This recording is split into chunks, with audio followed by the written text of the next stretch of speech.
Rico Febriko yang juga merupakan sejarawan dari Kabupaten Belitung Timur. Kita berikan tepuk tangan untuk Bapak Rico Febriko.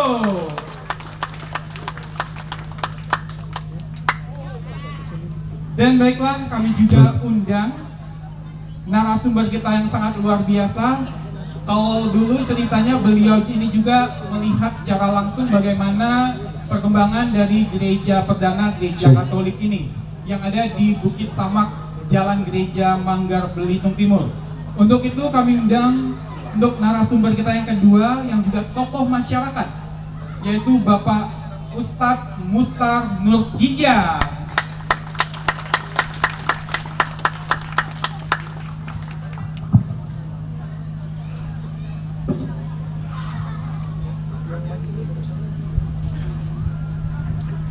Baiklah Bapak Ibu, undangan yang berbahagia serta seluruh umat Katolik Paroki Regina Pacis, di tengah-tengah kita saat ini telah hadir Ibu Vina, kemudian juga Bapak Rico dan juga Bapak Ustadz yang akan menceritakan ya flashback sejarah mengenai sejarah Gereja Perdana Katolik Paroki Regina Pacis Tanjung Pandan.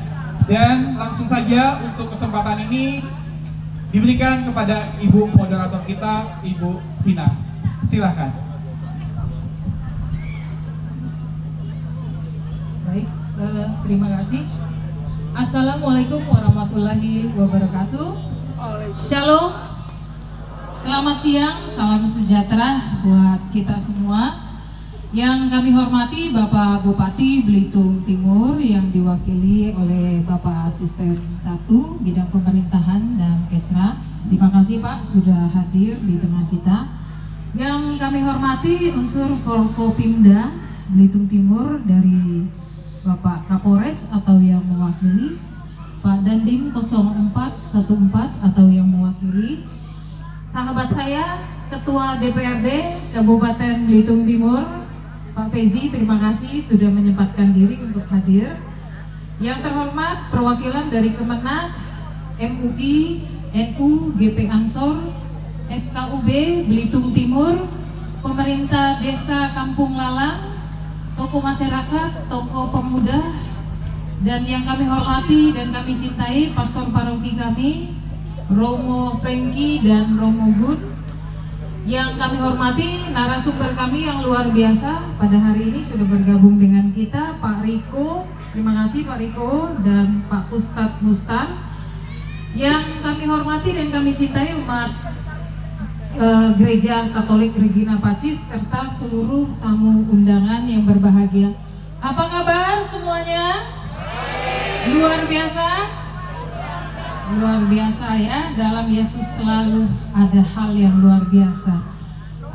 Puji syukur pada hari ini Bapak Ibu kita bisa berkumpul dalam keadaan yang sehat dan juga suasana yang begitu cerah ya, cuaca sangat mendukung, tidak terlalu panas juga tidak terlalu tidak mendung ya. Kalau mendung semua udah siap-siap bawa payung. Pada hari ini kita akan mengadakan acara talk show mengenai napak tilas gereja perdana yang ada di Belitung, gereja Katolik ya. Nah, Presiden kita yang pertama, Bapak Pendiri Bangsa kita mengatakan bahwa jas merah, jangan sekali-sekali melupakan sejarah. Nah, karena itu Bapak Ibu yang terkasih, hari ini kita akan sedikit belajar tentang sejarah, tapi bukan sejarah Majapahit atau Kerajaan Sriwijaya. Hari ini kita akan belajar sejarah dari ahlinya, dari narasumber kita. Rasanya kalau kita belajar sejarah on the spot seperti ini, di mana panca indera kita semua bekerja, mata kita bisa melihat bahwa ini adalah gereja cikal bakal gereja Katolik yang pertama di Belitung. Kita juga akan mendengarkan secara visual cerita tentang sejarah gereja kita yang pertama, dan juga kita merasakan ya bagaimana kita bisa membayangkan gereja yang pertama di Belitung ini.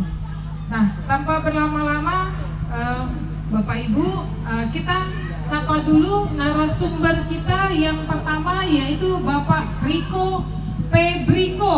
Kita beri tepuk tangan yang meriah. Bapak Riko Pebriko ini adalah seorang pengamat dan juga pemerhati sejarah Belitung Timur, khususnya Manggar ya, Pak Riko ya. Terima kasih Pak Riko sudah bersedia untuk hadir bersama dengan kita. Kita belajar sejarah dari ahlinya langsung. Pak Riko juga selain pengamat dan pemerhati, juga penulis sejarah Manggar dan juga aktif di komunitas Tempo dulu ya Pak Riko. Nah, mungkin kita mendengarkan dari Pak Riko sedikit cerita tentang biodatanya Pak Riko, dan juga Pak Riko bisa diceritain nggak gimana sih sejarahnya awalnya berdirinya gereja Katolik yang pertama ya, waktu itu tahun 1896 ya Pak Riko.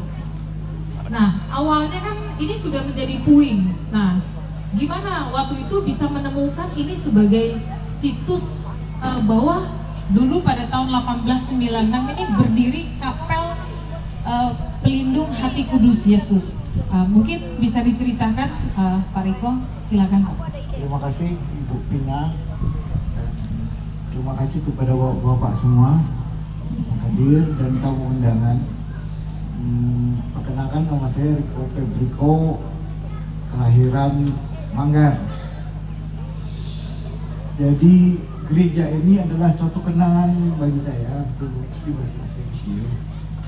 Ini adalah suatu gereja yang unik bagi saya. Saya pengen tahu kisah sejarah gereja ini gimana.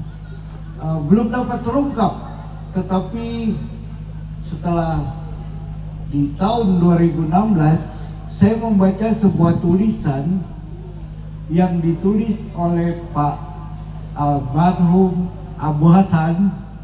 Itu menuliskan gereja yang ada di Manggar itu dibangun, tertulis 1896.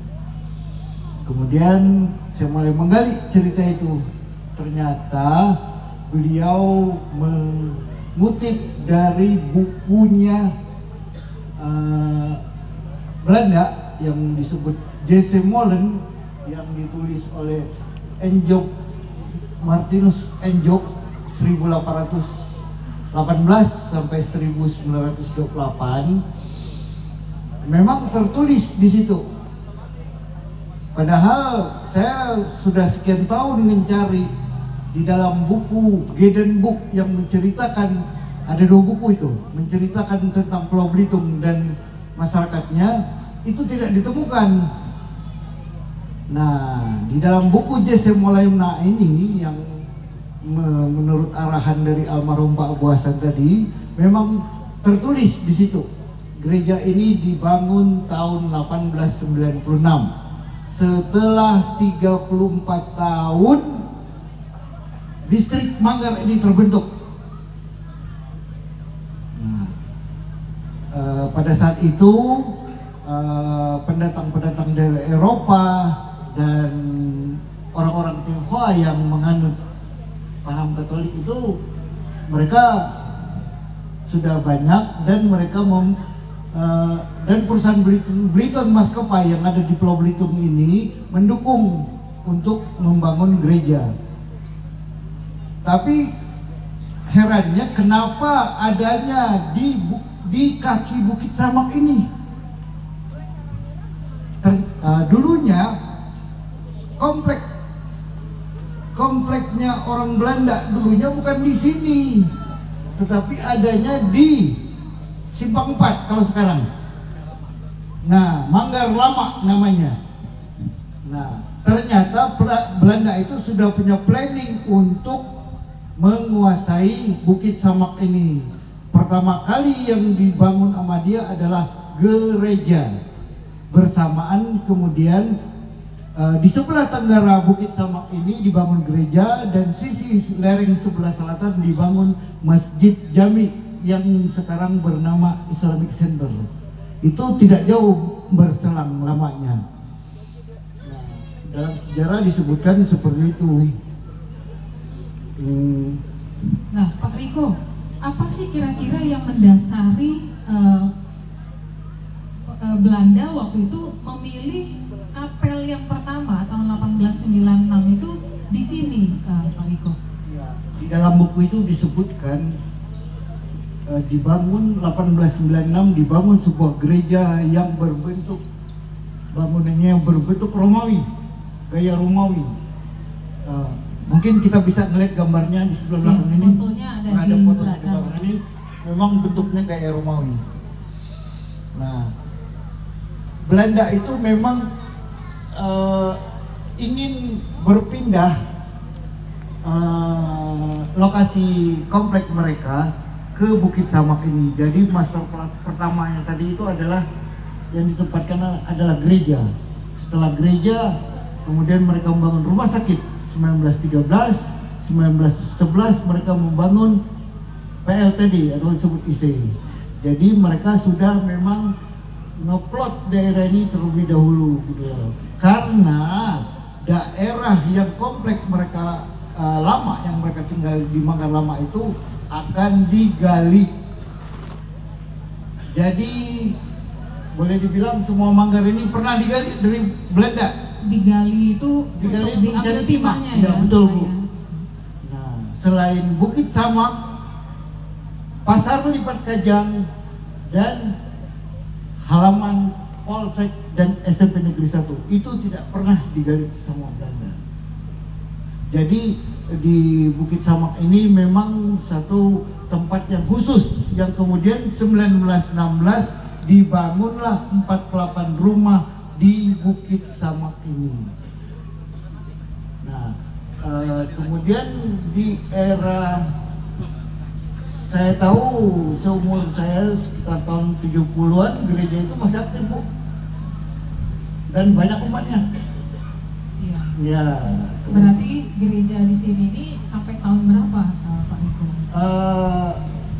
Itu setahu saya waktu saya kembali lagi ke Belitung tahun 90 itu gereja ini udah mulai roboh. Sudah nggak ada ya? Iya, roboh karena mulai 1985 itu sudah nggak terpakai lagi. Sudah tidak terpakai. Ya. Tapi kalau kita lihat kondisi sekarang ini kan masih ada fondasinya ya? Ya, Pak Riko? betul. Di tahun 2001, Juni 2001, saya dan tim arkeolog dari Sumatera Selatan dan Jakarta menetapkan salah satu situs gereja ini adalah masukkan dalam peta arkeolog nasional kita.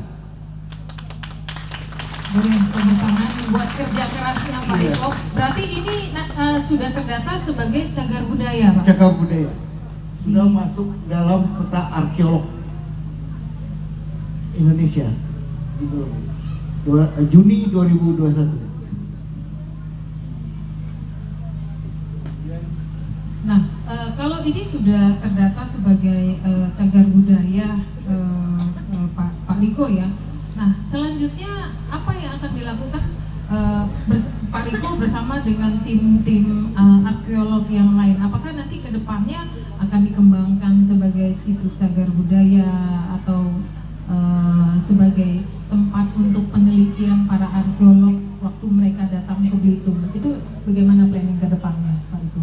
Kami berharap kepada Pemda Belitung Timur dan pimpinan-pimpinan lainnya, tempat situs yang bersejarah ini akan dimanfaatkan untuk generasi selanjutnya dan dimanfaatkan maksudnya entah itu di bidang penelitian, museum, segala macam, entah itu kerohanian. Ya, kami berharap seperti itu. Tentu itu juga menjadi harapan kita bersama ya, Bapak Ibu, karena kita bukan hanya membangun kehidupan beragama, toleransi, tapi juga ada nilai sejarahnya di sini yang kita perlu untuk jaga dan rawat dan untuk kelak nanti kita ceritakan kepada anak cucu kita ke depannya. Begitu cerita sedikit juga, Pak Riko kan tahun 70-an sudah kembali ke Belitung ya. Berarti tahun 90-an ya.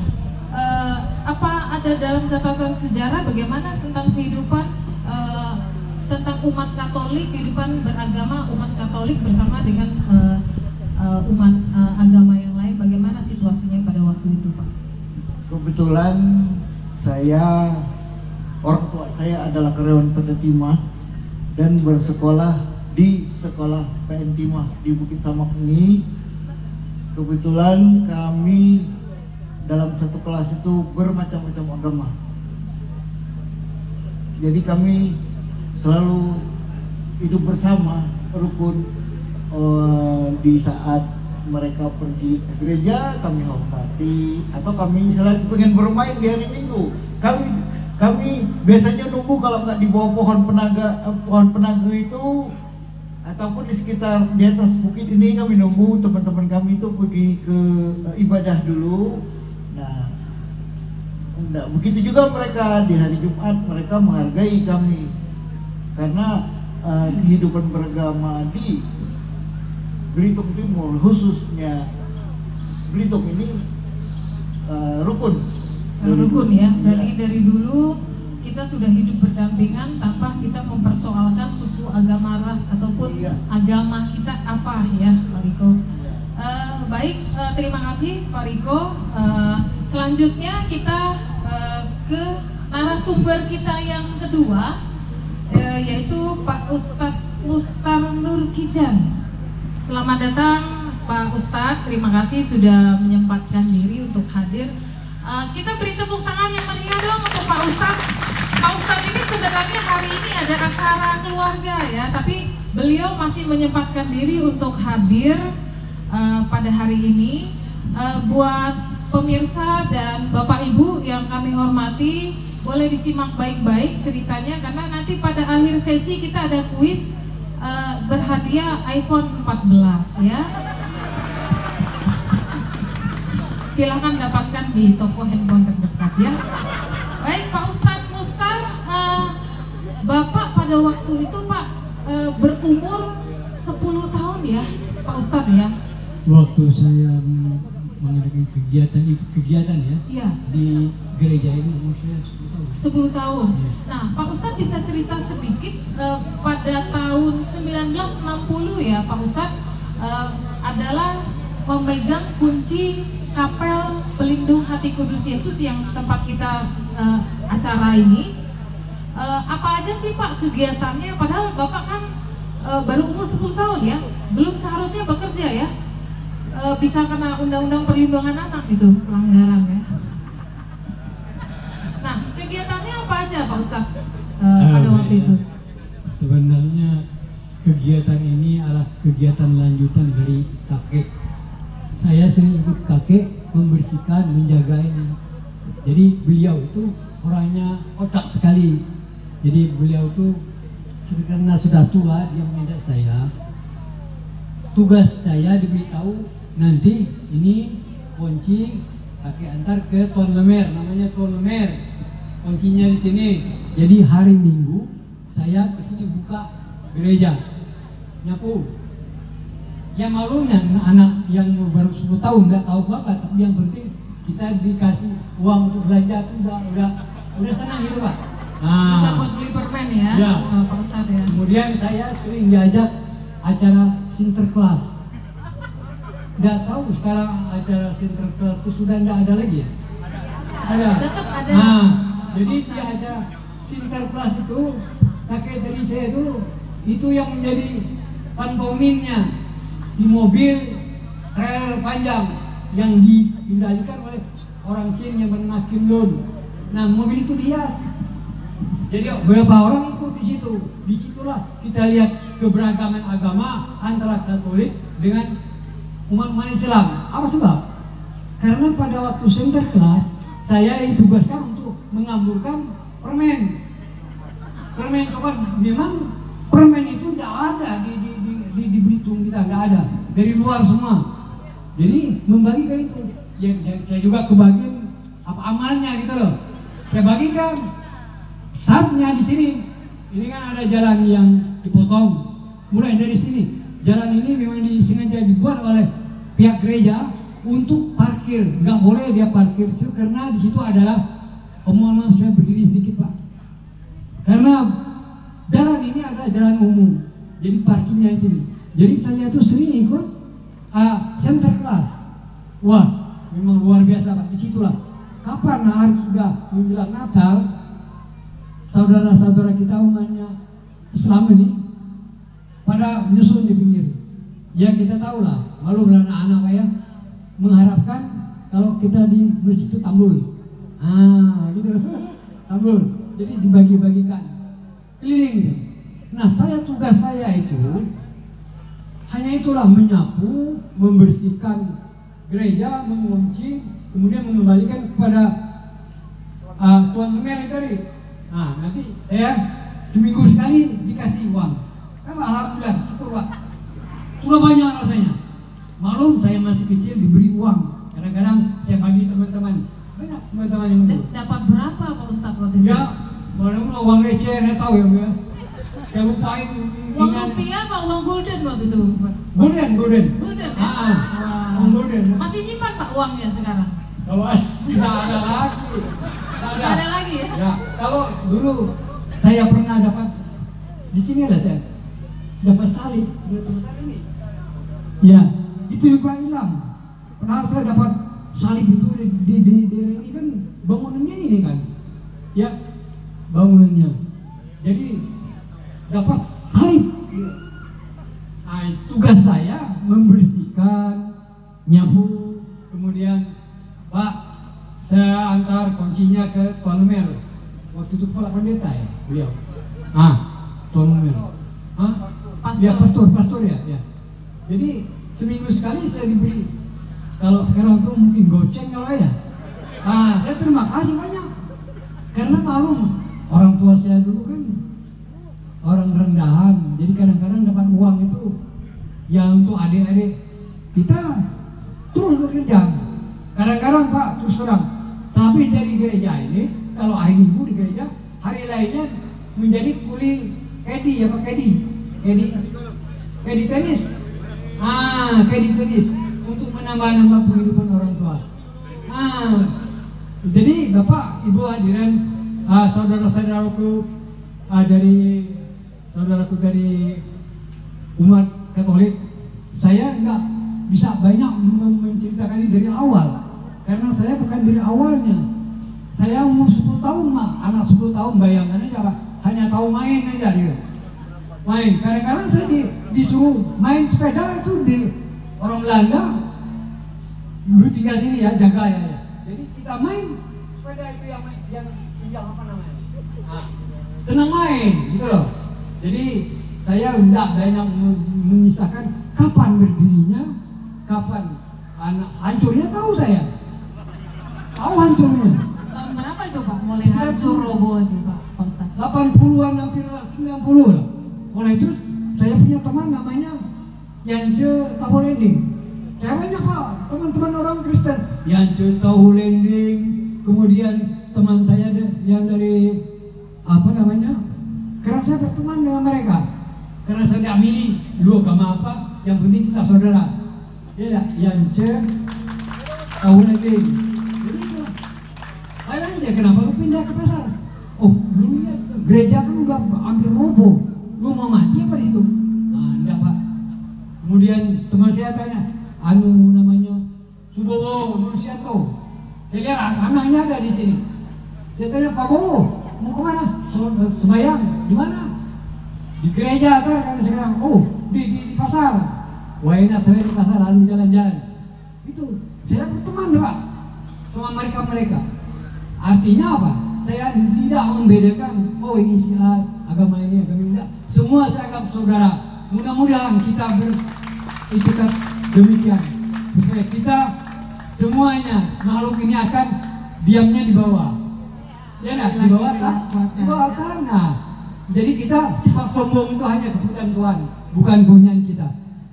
Jadi untuk selanjutnya dari mulai perkembangan ini udah ditinggalkan, saya tanya kan, saya ikut di mana? Saya mau tahu rupanya di depan Regina Pacis sekarang loh. Tapi saya tidak mau masuk. Diajak lah dari Pak Yance itu. Masukkan yuk. Seperti di sana lah. Nggak mau Pak itu. Nggak mau masuk lagi. Begitu ceritanya. Jadi Bapak, Ibu, teman-teman dari umat Katolik, keterangan saya rasa tidak banyak yang dapat saya ungkapkan karena saya juga waktu itu masih kecil, belum artinya tahu dengan hal-hal yang ini mungkin terjadi bakal hujan. Di sini dulu banyak pohon kelapa, penuh, pohon kelapa. Pak Ustadz, Mungkin Pak Paulik dari PLG tahu ya. Pak Fezi mungkin belum lahir. Enggak, Bapak dia, Dr. Setia. Dr. Setia, ya. Nah, Pak Ustadz, bisa kasih kami gambaran nggak? Kan Pak Ustadz kan tiap hari, tiap minggu bolak-balik nih keluar dari kapel ini. Kira-kira gambarannya dulu isi kapel ini seperti apa, Pak? Apa ada salib kah? Ada patung? Kapel Atau itu maksudnya masjid ini?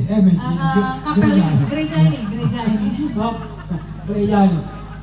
Di dalam itu, ya yang namanya saya sering di situ, yang terdapat itu piano, itu salah satu. Ya saya juga saya main piano, letaknya. berarti Pak Ustadz jago main piano dong, Pak Ustadz?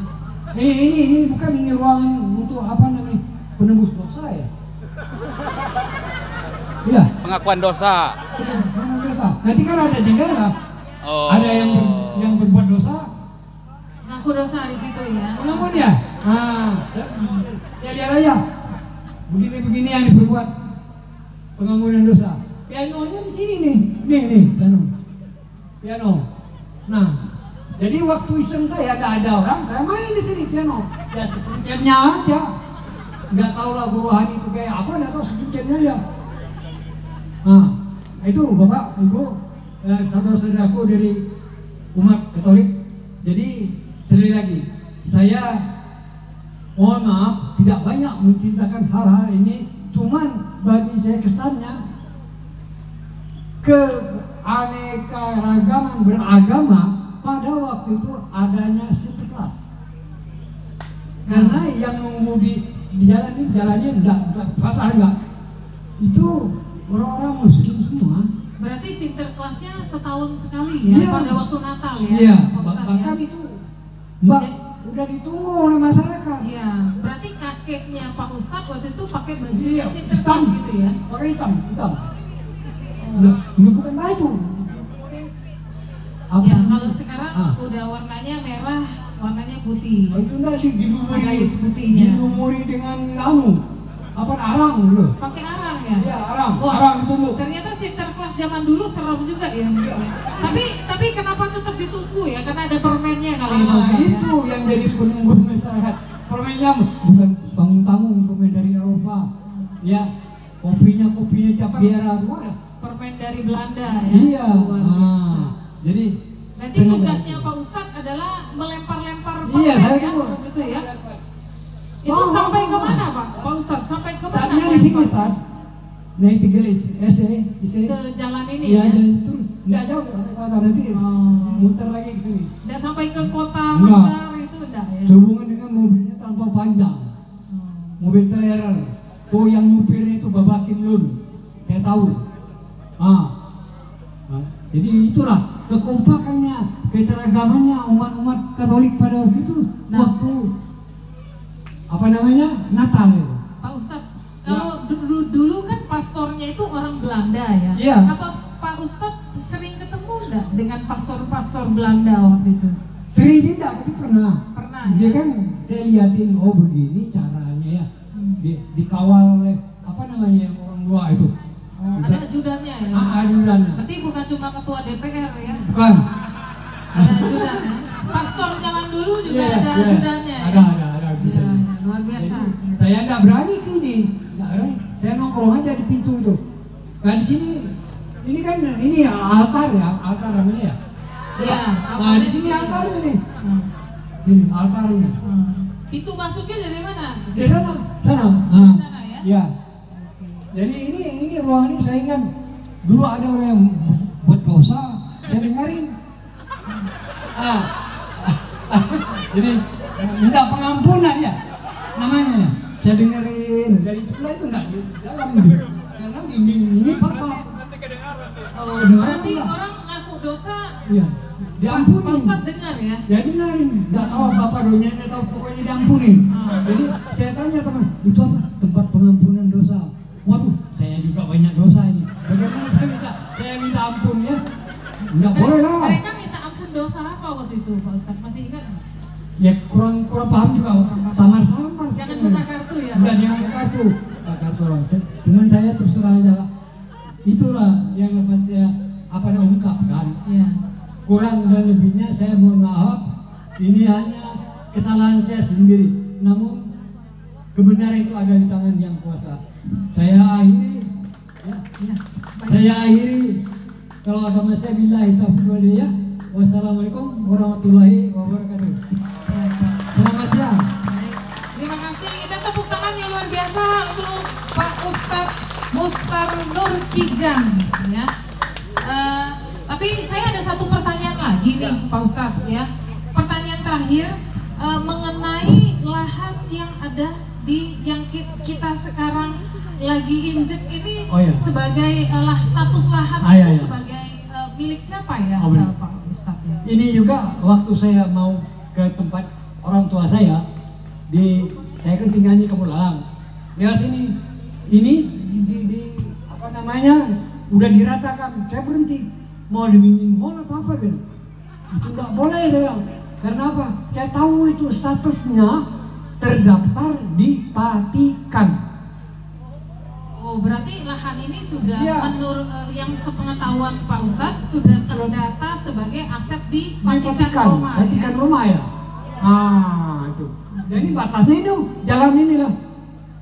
Kalau luasnya yang terdata itu Pak Ustadz tahu nggak? Nggak tahu. Luasannya. Luasnya cuma apa namanya batasnya gerong-gerong gitu kan? Nggak tahu bang, batasnya nggak tahu. Cuman inilah ukurannya nggak tahu, batasnya sih tahu. Ada patok-patoknya nggak Pak Ustadz? Dulu ada patok, ada ya. Dari timah yang dicetak pakai batu. Ada di sini satu ada. Berarti tanah ini bukan milik timah. Mungkin dalam dugaan saya timah sudah membayarkan pajak.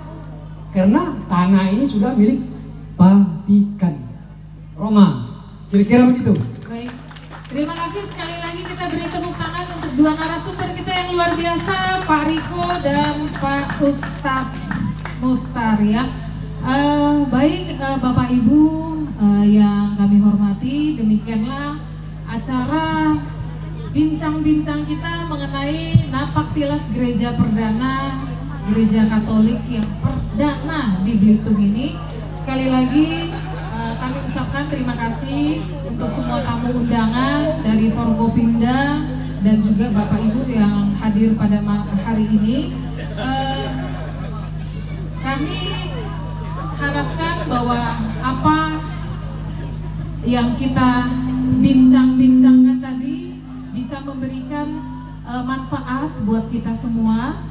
Dan juga ini menjadi acara kita ini bisa memperkuat iman dan pengharapan kita dan juga meningkatkan toleransi antar umat beragama sepulau Belitung. Mari kita bagikan cerita pada hari ini kepada anak cucu kita, karena Gereja Katolik dari tahun 1896 sudah mengukir mencetak sejarah, dan sejarah itu tidak akan pernah boleh kita lupakan. Nah, harapan kami semoga dengan ditetapkannya dari Pak Riko dalam komunitas bersama dengan arkeolog dalam penelitiannya bisa menjadikan situs gereja kapel ini menjadi bagian dari situs budaya dan cagar budaya di Belitung Timur, sehingga bisa juga menjadi daerah tujuan wisata. Baik, terima kasih sekali lagi, selamat siang, salam sehat, wassalamualaikum warahmatullahi wabarakatuh.